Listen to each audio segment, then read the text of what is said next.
Bonjour et bienvenue sur Culture Passion, l'émission du pôle culturel de la radio web de l'UTL 65.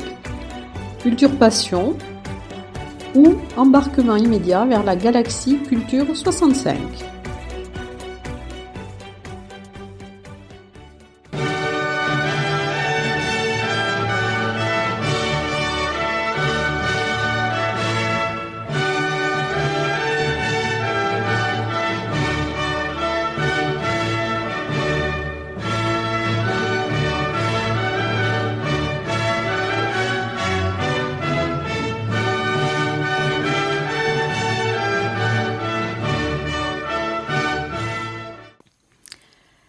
Dans Culture Passion, aujourd'hui, eh bien, nous allons parler de Journée de l'Europe. Nous allons parler aussi du jumelage entre Lourdes et une ville polonaise et d'une association, donc l'Étoile Bleue, avec sa présidente, Suzanne Lacroix. Alors bonjour Suzanne Lacroix. Oui, bonjour madame. Alors, ce jumelage remonte à un certain nombre d'années, puisque c'est Philippe Douste-Blazy qui l'a initié. Mais nous allons parler quand même des Journées de l'Europe, puisque dans tous les pays de l'Union européenne, dont en mai, il y a des commémorations à la suite de la proposition de Robert Schuman, qui était en 1950, je crois, et dont vous participez. Alors j'aimerais que vous nous racontiez un petit peu les débuts, même si vous n'étiez pas à ce moment-là présidente, mais les débuts de ce jumelage. Qu'est-ce qui a poussé Philippe Douste-Blazy à se jumeler avec la deuxième ville polonaise, qui est aussi un centre marial quand même. Mais qu'est-ce qui a déclenché cette volonté ? Eh bien, je pense que ce qui l'a déclenché, c'est un voyage qu'il a fait en Pologne. Il était bien sûr alors maire de Lourdes. Et il y avait de grands besoins humanitaires là-bas en Pologne. Donc, il a rencontré des gens sur place et il a décidé au retour de faire un jumelage entre Lourdes et Częstochowa pour initier des initiatives humanitaires. Voilà, donc ça a commencé comme cela. Et le maire de Częstochowa était Tadeusz Wrona. Ils ont signé ce jumelage en 1990 et quelque chose d'un peu original, c'est que Philippe Douste-Blazy a souhaité mettre en place une association pour faire vivre ce jumelage. Et c'est Marie-Thérèse Chaubron, alors hôtelière qui prenait sa retraite, qui a eu l'initiative et l'énergie et l'enthousiasme pour faire vivre ce jumelage pendant plus de 30 ans. Alors il faut dire qu'au moment de ce jumelage, il y avait un contexte politique particulier, puisqu'il y a eu l'élection de Jean-Paul II comme pape, donc qui était d'origine polonaise, et qu'il y a eu aussi la chute du mur de Berlin. Et il y a eu donc tous ces événements qui ont fait que peut-être, avec les élections aussi et Solidarność, que la Pologne finalement ouvrait ses portes. C'est ça, et puis bon, ce mouvement de solidarité, vous l'avez peut-être vu dans la revue si vous l'avez feuilleté, des équipes donc de notre association se sont retrouvées en Pologne lors d'une rencontre justement avec Lech Walesa, dont c'était l'époque où toute la France était solidaire avec les Polonais. Oui, alors cette association, donc elle a fêté ses 30 ans en 2022 à cause de la pandémie, ça a été décalé, oui. Mais elle a vocation à plusieurs choses, c'est-à-dire qu'il y a ce qui se passe à l'extérieur et ce qui va se passer aussi dans Lourdes. C'est ça. Alors, ces journées de l'Europe que nous organisons donc en 2024, nous avons voulu qu'elles soient sous le signe de l'amitié entre Lourdes et Częstochowa, c'est-à-dire entre la France et la Pologne. Car même si il y a eu un ralentissement, comme dans toutes les entreprises, il y a des hauts, des bas, des ralentissements, des accélérations, le lien entre Lourdes et Częstochowa est très fort. Et nous avons voulu remettre en avant ce lien très fort entre Lourdes et Częstochowa. Mais surtout qu'en plus, ils sont vraiment aux frontières de la guerre. Tout à fait, tout à fait. Donc, je pense que c'est important aussi pour eux et qu'ils accueillent beaucoup de réfugiés ukrainiens. Ah oui, oui, à Częstochowa, il y a eu beaucoup de réfugiés comme partout en Pologne. Et Paweł Klimek, par exemple, qui est rotarien, un grand rotarien à Częstochowa, il dit qu'avec les rotariens d'Amérique, ils ont fait beaucoup d'actions pour aider les Ukrainiens sur place, en Ukraine, etc. Oui. Et alors cette association et ce jumelage ont pérennisé avec les différents maires qui se sont succédés, mais Jean-Pierre Artiganov, je crois, était présent au moment où ça a été signé, enfin la convention de jumelage a été signée, puisque je crois qu'il était premier adjoint à cette époque-là. Et donc c'est vrai que les maires successifs, donc aussi Josette Bourdeux, Thierry Lavitte maintenant, ont pérennisé, ont tenu à ce que ça continue. Oui, c'est ça. L'évolution a fait quand même que depuis plus de 10 ans maintenant, s'est créée l'association Shrines of Europe, qui est une association qui regroupe les villes mariales d'Europe, entre autres donc le Portugal, Ourem Fatima, Altotine en Allemagne, Loreto en Italie, etc. Et donc la volonté des maires, non seulement de Lourdes mais aussi des autres villes et celui de Częstochowa, est que notre association s'inscrive dans cet élargissement. Et donc, nous suivons le mouvement, mais nous restons convaincus que le lien avec la Pologne est quand même un ancrage très fort et qu'il faut s'appuyer dessus. Oui, c'est important et c'est vrai que ce sont des villes, que ce soit Lourdes ou Częstochowa, ce sont des villes qui accueillent des milliers de pèlerins chaque année. Tout à fait, oui, tout à fait. Et je crois que dans cette ville, c'est surtout, je crois que ce qui est très connu, ce sont les frères Paulins. Je crois que c'est l'ordre de Saint-Paul, Saint-Paul l'Ermite. Oui, voilà. Et puis à Cracovie, qui est pas très loin, à 2 heures de route, on va dire. Et là, Jean-Paul II est omniprésent dans la ville, même s'il n'est plus là. Oui. Et alors donc, au niveau local, quelles sont les actions? Puisqu'il y a plusieurs choses. Il y a les cafés des langues, il y a aussi SOS Bébé. Voilà, donc SOS Bébé, c'est disons, l'activité principale depuis les débuts, c'est-à-dire l'humanitaire. Donc d'abord pour la Pologne, bien entendu, mais il y a aussi eu des échanges avec le Portugal, avec l'Afrique, etc. Mais ce n'est pas la seule activité de l'association. Il y a eu beaucoup d'échanges culturels, humanitaires, artistiques, etc. Et aujourd'hui, l'Étoile Bleue veut s'ancrer localement en suivant l'évolution de l'histoire et en particulier l'accueil de réfugiés ukrainiens à Lourdes, où ils sont très nombreux à cause de la capacité hôtelière de Lourdes.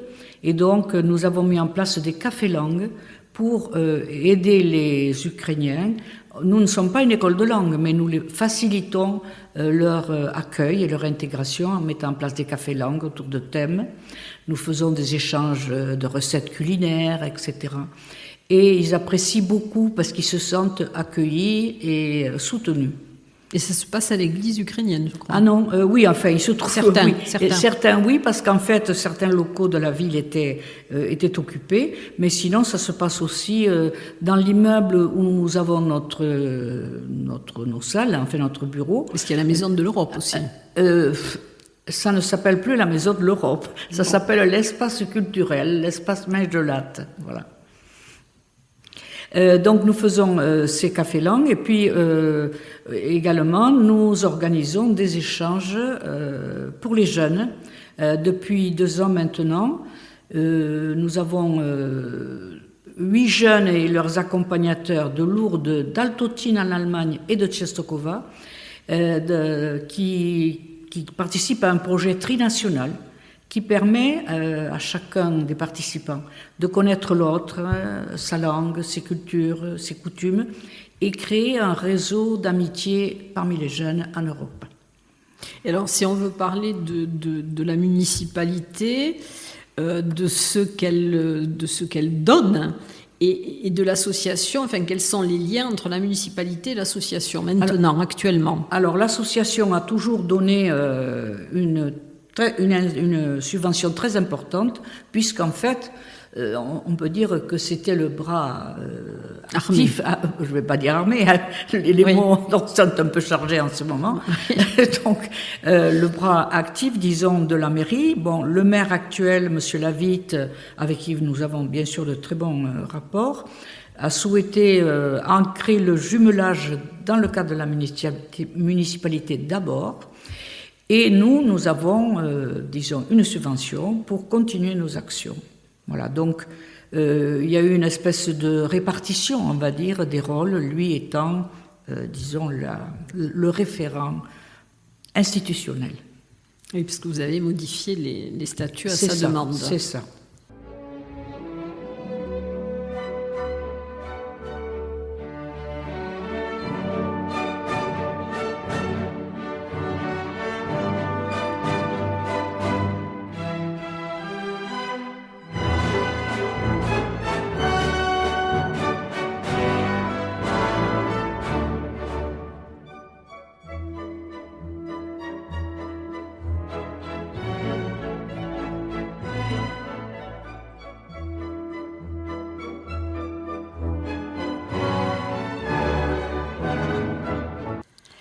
Alors, donc, il va y avoir cette journée de l'Europe, qui va se dérouler en 2 jours, d'ailleurs. Tout à fait.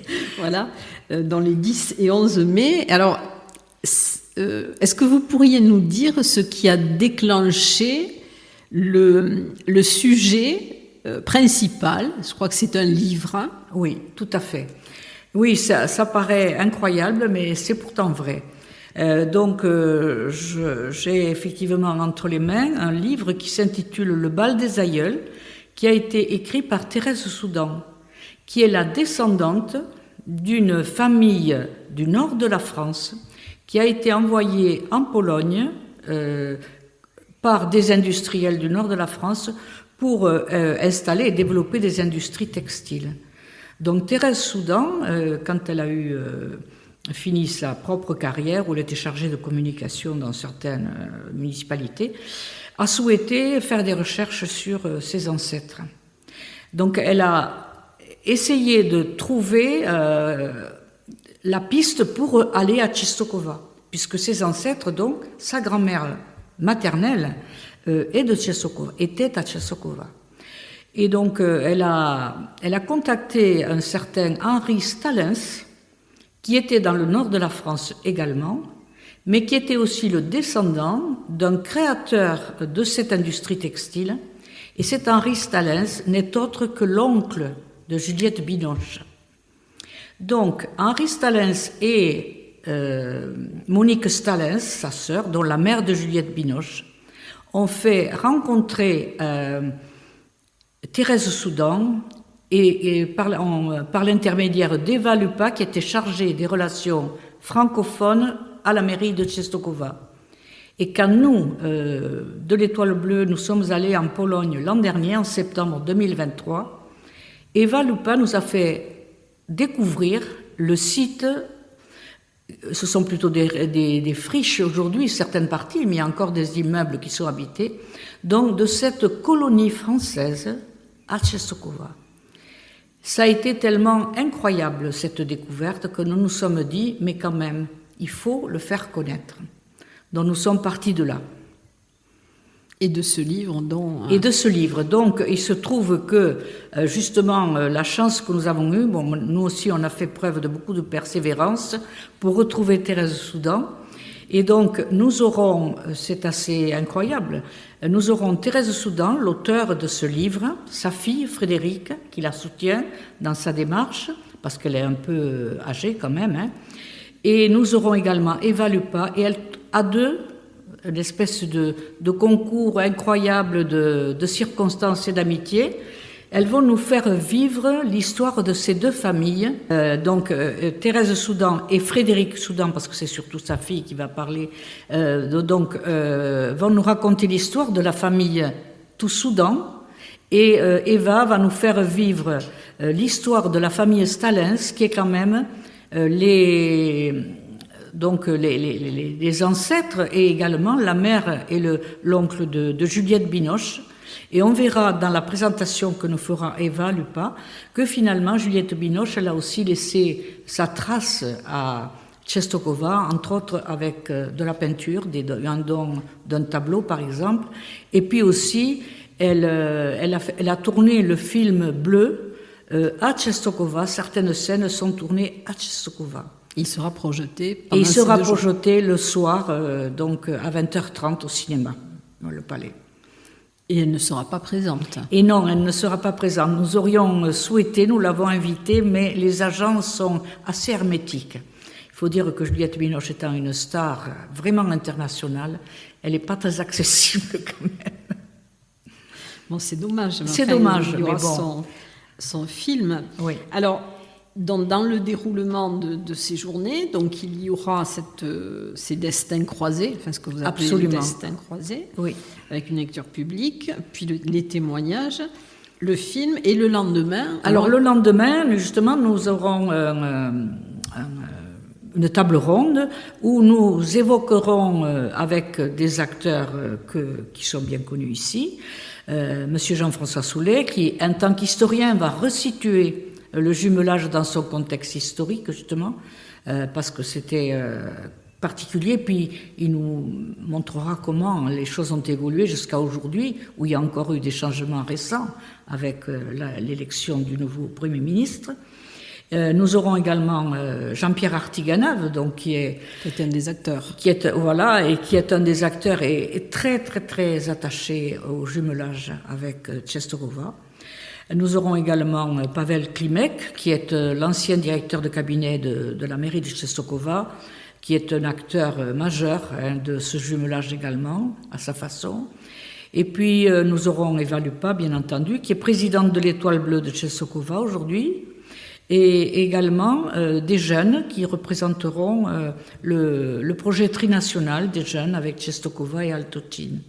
Et donc nous pourrons débattre de voir comment évoluent les choses et les enjeux que représentent ces échanges culturels et linguistiques. Dans le contexte actuel qui est très particulier. Qui est très particulier, oui. On ne sait pas, enfin, à moins d'être une grande devin, ce qui va se passer. Non, pas vraiment, non. Mais bon, je pense que ce qu'on peut constater... La Pologne, c'est quand même... Bon, moi, je ne connais pas tout de la Pologne, mais je me rends compte quand même que les Polonais ont vécu des choses... incroyable. Une fois, ils étaient russes, après, ils étaient polonais, enfin bon. Mais il y a une capacité de résistance incroyable chez les gens. Donc finalement, quels que soient les événements, je pense que les liens forts et l'amitié restent. Et ça, c'est très important. Oui, et puis là, ils accueillent aussi les réfugiés ukrainiens. Oui, tout à fait. Qui veulent quitter leur pays. Et c'est vrai que c'est la seule voie possible pour eux. Oui. Mais voilà.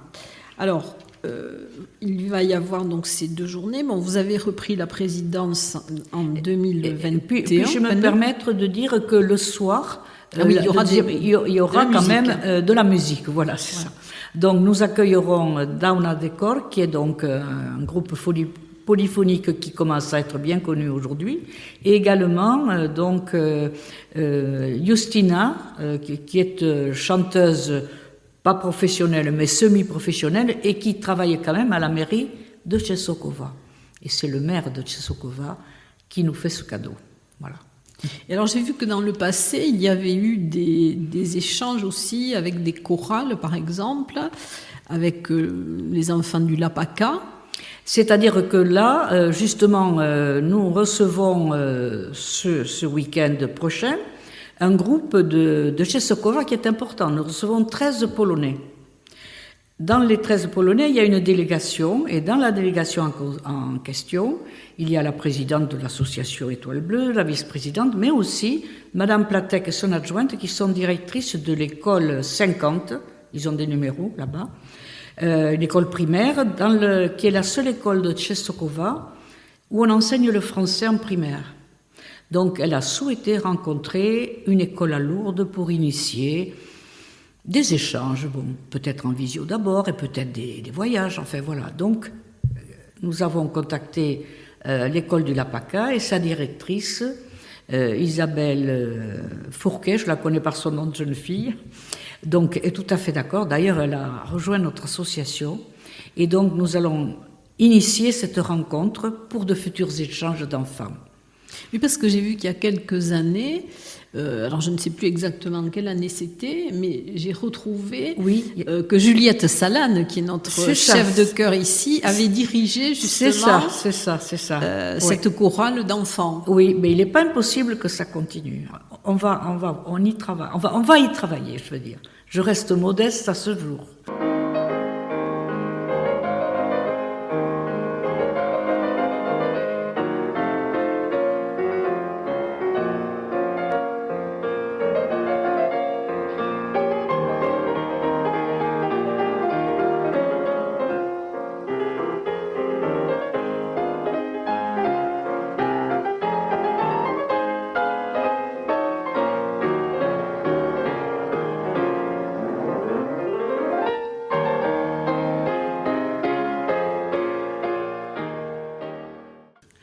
Vous savez que je l'interviewe juste après vous, Juliette Salane. C'est ce que vous m'avez dit, oui.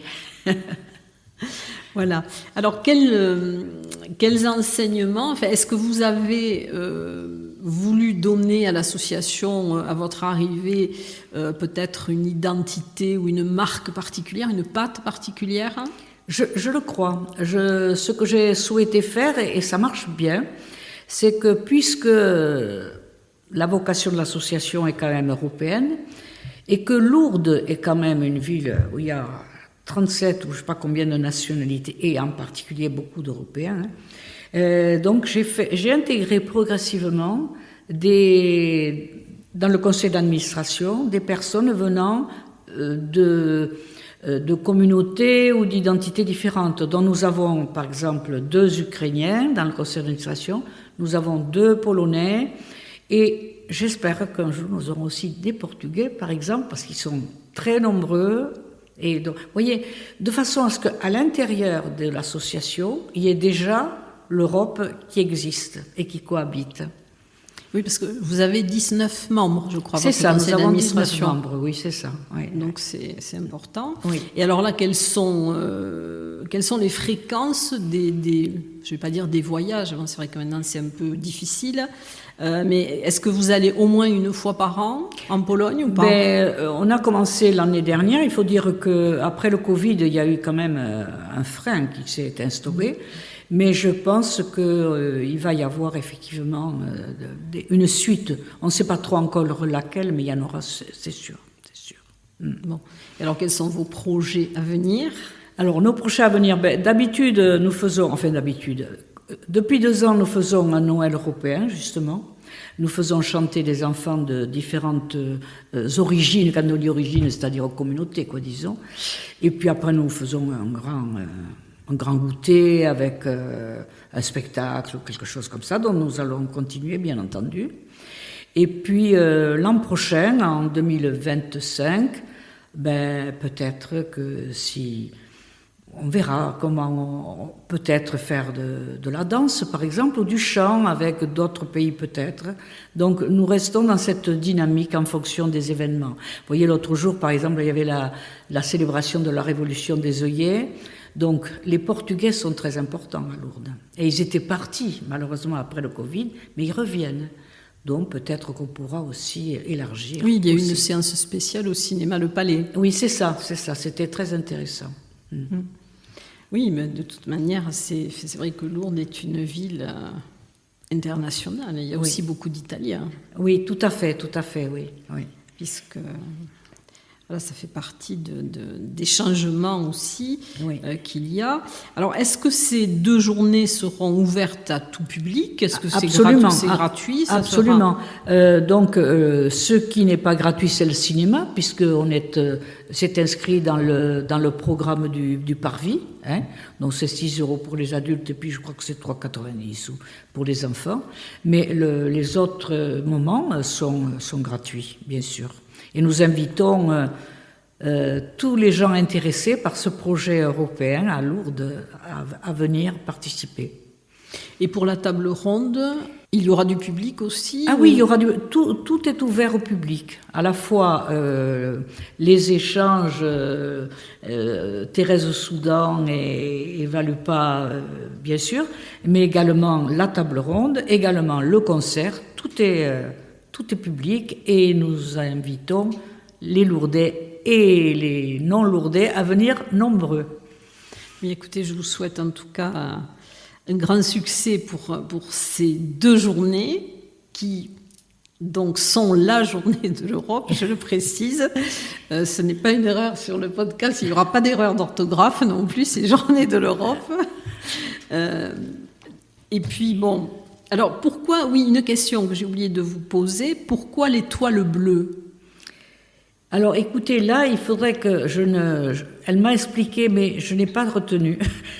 Dont on avait parlé de l'accès au public, donc l'intégralité de ces 2 journées est absolument gratuit, voilà. Et je voudrais dire que si les gens sont gourmands et veulent goûter des pâtisseries, des gâteaux, on va dire, des gâteaux européens, ils peuvent venir un peu avant le concert le samedi après-midi à 17h et pourront goûter des gâteaux ukrainiens, polonais et français avant le concert.